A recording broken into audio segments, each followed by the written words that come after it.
Hey everyone, welcome back to the channel, your number one source for income-oriented investing, how to generate passive income from a diversified portfolio of high-yield funds. And in a recent video that I did, The Honest Truth of Covered Call ETFs, I kind of talk about the two main reasons why you would ever invest in a covered call ETF. Main reason, primary reason, like 90% in my opinion, should be income. That's why you should be investing in them. Income, not total return, income. But another secondary effect I feel that's important for some, less important for others, is that covered call ETFs actually lower risk compared to what they're doing covered calls in, right? So this brings me to one of the top questions I keep getting over and over, especially by newer investors who are new to these types of funds. And of course, the question is, what are the risks? What are the risks of covered call ETFs? Well, let's get into it right now.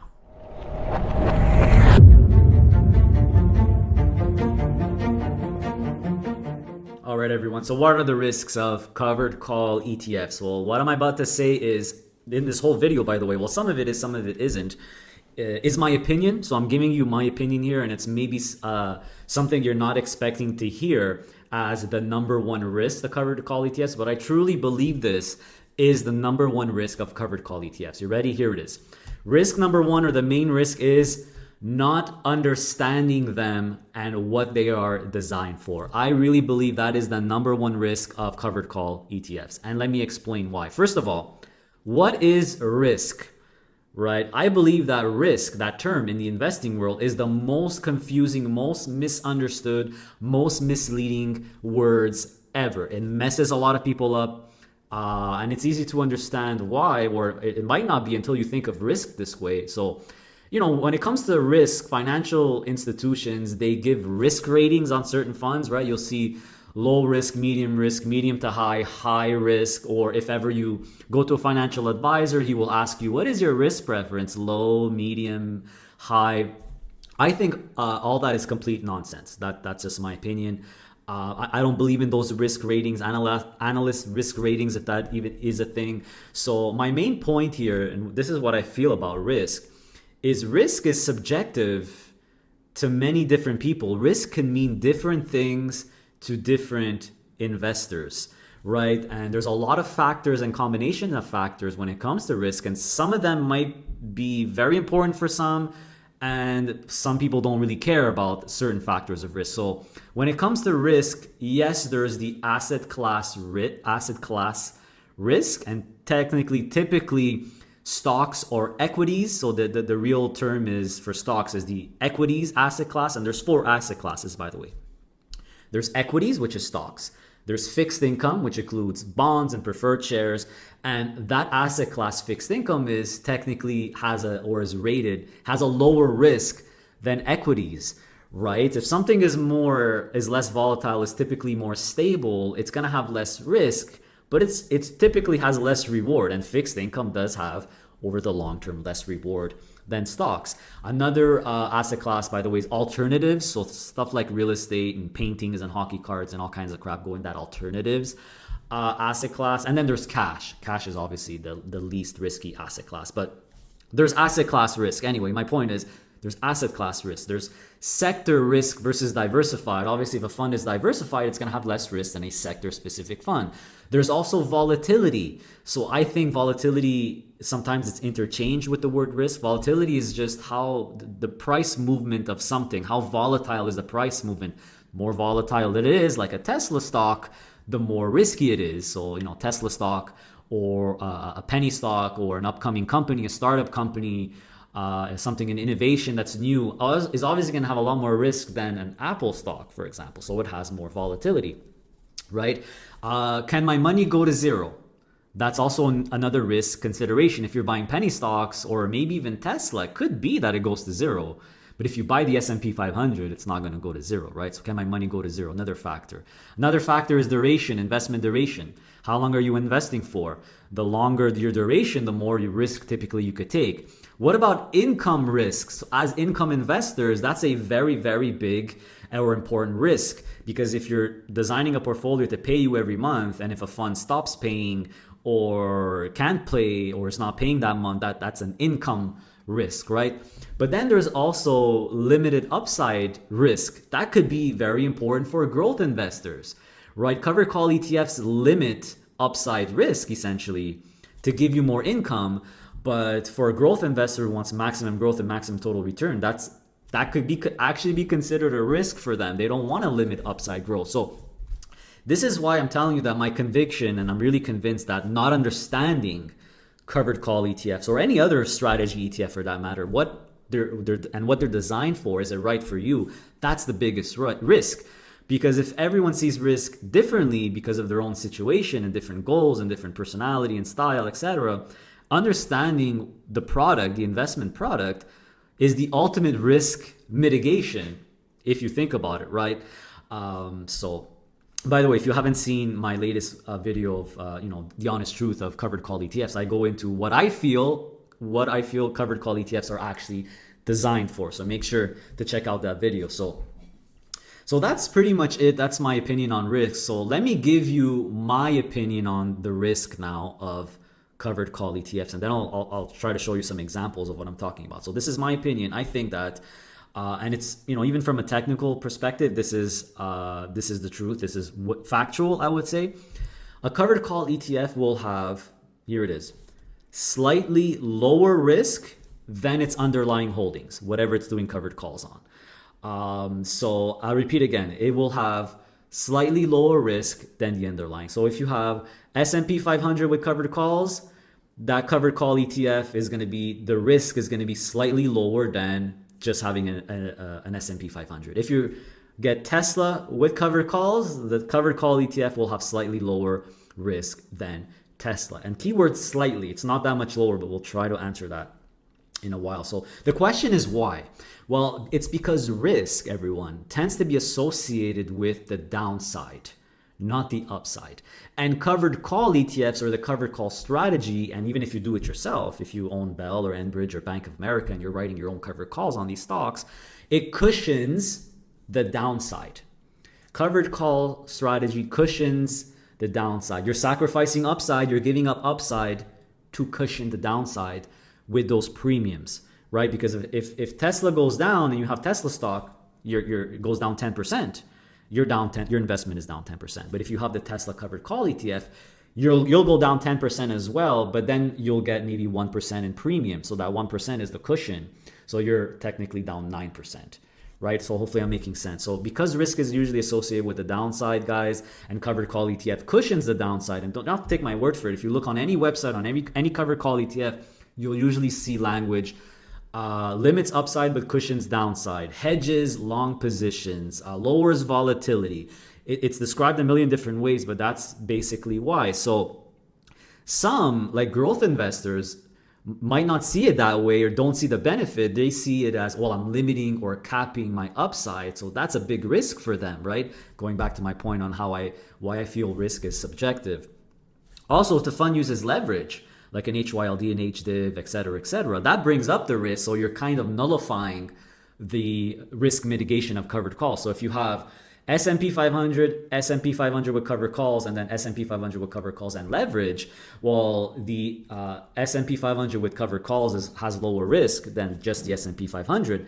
But the one with the covered calls and leverage, well, it kind of balances each other out. I can't say the math for sure, but I would say, for example, an HYLD will be similar risk or volatility to an S&P 500 because of that leverage. If it doesn't have the leverage, well, then it would be lower risk. So let's look at some examples, and I'll try to show you how they actually cushion the downside in a bad year. And I'll also show you some technical data using the beta score. Let's check this out, and hopefully what I've said makes sense. All right, guys. So I just want to show you that technically or scientifically, if you're measuring it, a covered call ETF will have less risk than its underlying. And one of the only websites that actually has a beta score is the Global X one. So XYLD, as we know, is the S&P 500 with maximum covered calls. And if you scroll down, you will see this here, beta. Beta is actually a measure of volatility, or AKA risk. And the S&P 500, it has a beta of 1. Okay, and anything less than that, less than 1, it has less risk. So if the S&P 500 has a beta of 1, what does XYLD have? Because it writes a lot of covered calls on the whole thing. You see that the beta score of XYLD versus the S&P 500 is 51. So it's a lot less risky scientifically, mathematically than the S&P 500. So that actually proves it scientifically using the beta score. So that's XYLD. Very curious, XYLG, also a covered call ETF, but it doesn't write as much covered calls as XYLD, right? It only does it on 50%. So if we scroll down, the beta score should be higher than XYLD, right? And that's the case. You see the beta score of XYLG is 0.78. So still less risky than S&P 500 on its own, which would be a beta score of 1. So I'm just showing you that a measure of volatility technically and scientifically is beta. That beta is the measure.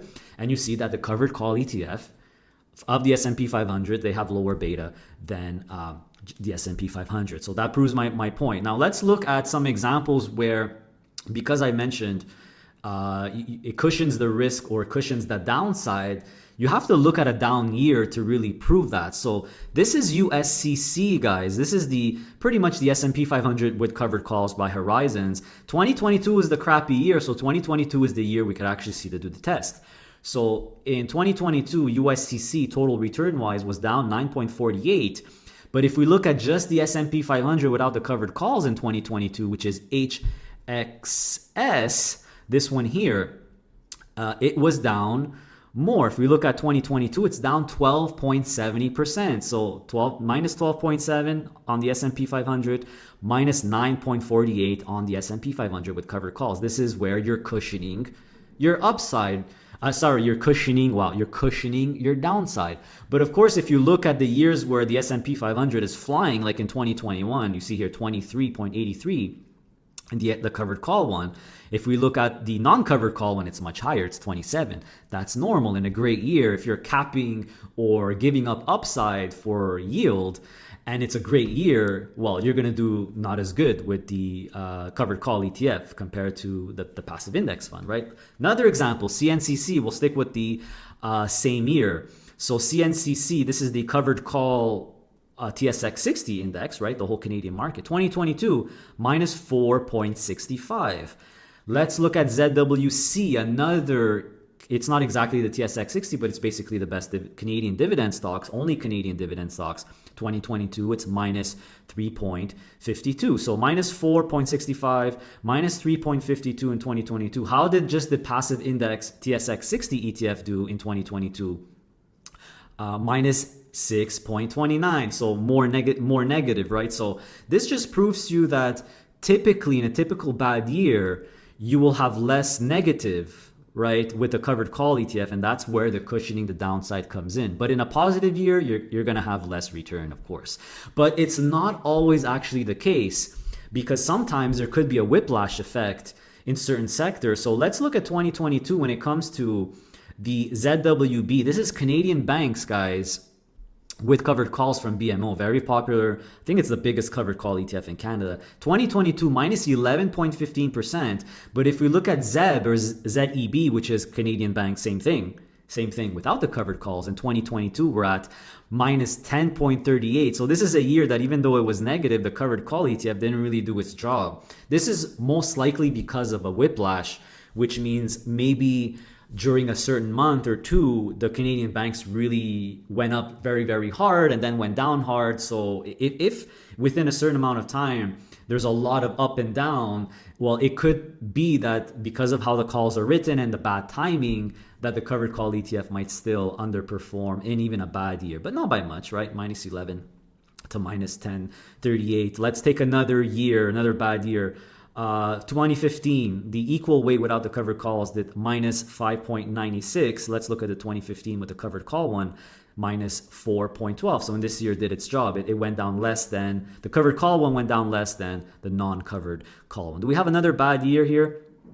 2018 here, minus 8.88 without the covered calls. With the covered calls, minus 8. So a little bit less. There is a little bit of cushion here on the downside. So hopefully what I'm, looking at these examples, it puts in perspective what I say, and this is really why I say slightly lower, because it's not that much lower. But from a mathematical or technical point of view, they do have lower beta. Or less volatility. So now let's try to put all these thoughts together, and I'll give you my real opinion on where the lowering of risk comes in really with these covered call ETFs. All right, guys. So I tried to do the scientific, mathematical, technical lowering risk and show you, but I'm going to tell you how I feel, or how the way I look at how they lower the risks. The way I see it is that the risk reduction is coming from the fact that you are less dependent, or your fate is less dependent on what the market does, because much of your return comes from the income. So what the markets do matters much less than if you were a growth investor. If you're a growth investor, your fate is completely tied to the market. The market has to go up, your stock price has to go up, and then you have to sell it because there's either no dividend or very, very, very small dividend, like the S&P 500 and NASDAQ. We're talking about dividend rates of 1 or even much less, 1.5 for the S&P 500, much less than that for the NASDAQ. So you're really dependent on what the stock market does, which means you're always looking at it every day. You're trying to decide when to sell. Should I sell? What do I do with the money? So that's the real risk reduction, I feel, is that an income investor has. You're less dependent on what the market does. This is why I've repeated many times, I don't care about what the market does or what the stock prices do, because either way I'm getting paid. So it's more of a psychological risk reduction, right? I gain a huge psychological advantage of not giving a crap. That's really what it is, and that's very, very valuable. I don't have the risk, or you have much less risk of being worried, of being anxious, of wasting your time worrying, watching the news, BNN all the time, panic selling, looking at charts, watching all these YouTube videos to figure out what you're going to do. Is the right time to sell? Should I sell? Is the recession coming? It matters much less as an income investor. So that is really the positive, or the benefit of the income strategy, right? There's a reason why I never really look stressed or worried about anything when I do these videos, guys. It's because I'm not, right? So in the end, if I could summarize this video, I think risk is very misunderstood, very misleading, because it's subjective. It could mean different things to different investors. That's number one. Number two, from a technical point of view, covered call ETFs are slightly lower risk than whatever they're doing covered calls on. But the keyword is slightly. It's not by much. Why? Because it should cushion the downside, but it might not always work out like we saw for Z versus ZWB if there's a whiplash effect that year. But normally in a bad year, the covered call ETF will be down less than the non-covered call ETF. But in a good year, it's going to do not as well. So this is why I think that the lowering of their risk when it comes to covered call ETFs is really the small and secondary objective of the ETFs. For me, the main benefit is always going to be income. They're really designed for income. So the risk reduction is very, very slight, but it is something which I've proven to you, not only mathematically and scientifically with that beta score, but also showing you some bad years, but it's not that much lower. In my opinion, it's the number one risk will always be not understanding covered call ETFs, what they're designed for, not knowing and understanding your own investing strategy. That is the number one risk of these ETFs. If you understand 100% how they work, what they're designed for, you pretty much mitigate your own risk 100%. So hopefully this video makes sense. It was informative for you. If it is, give me a thumbs up. If you're still confused about something, let me know in the questions below, and see you next time. Don't go yet. A few reminders before you leave. Did you know that I launched a YouTube loyalty membership program where for only $3 a month, you could become a PII Inner Circle member, where you will gain access to exclusive content, exclusive videos and live streams, as well as other perks and benefits, including a really cool weekly opportunity report. That's right. If you're interested, just click on the little join button next to the subscribe button to see what it's all about. Also, make sure to follow me on Blossom and download Blossom. It's a social investing app, which is really cool. You could share your portfolio, follow other people's portfolios, including my own. My username is Adrian_PII. So download it with the referral link below. Not only is it free, but you could actually earn cash by taking these really small, quick 1-minute courses. Really awesome. It's a no-brainer. Also, make sure to visit our website, passiveincomeinvesting.ca. That's where you could book a one-on-one private coaching session with yours truly, with myself, where you could ask me all the questions you want. All the information and booking information is on the website. Make sure to check out that video on the homepage there to see how to book a one-on-one properly. Also on my website, you could purchase my digital product, which I'm very proud of, the ultimate DIY investing package. This is a reference tool or a companion tool that will help you build your own portfolio. So it has lists of funds, it has sample portfolios, and it covers both the Canadian and US stock markets. And the good news is you'll only ever have to buy it once because it comes with free lifetime updates. And my plan is really to update the version every single year. So make sure to pick it up. Also, I have Questrade and Passive referral links below. So Questrade is the broker that I personally use, and Passive is the broker companion tool or assistant that I use. Really cool program, really cool software. So I have referral links for both of those. Questrade, $50 of free trades. And Passive, I have half off for the elite membership. If you're interested in the elite membership, and even if you want to start out with the free membership and upgrade to the elite afterwards, use my referral code so you could still get that 50% off. And don't forget that the elite membership of Passive is 100% free if you use Questrade. For social media, we have a very successful and big Facebook group, private Facebook group with over 14,000 members where we all try to help each other out. So make sure to join that group. Information is below. We also have Instagram where you could follow us or more personal stuff when it comes to our life here in Panama. And there's LinkedIn as well. So as usual, everyone, how do I leave you? Continue to stay safe, stay healthy, and of course, stay passive. See you next time.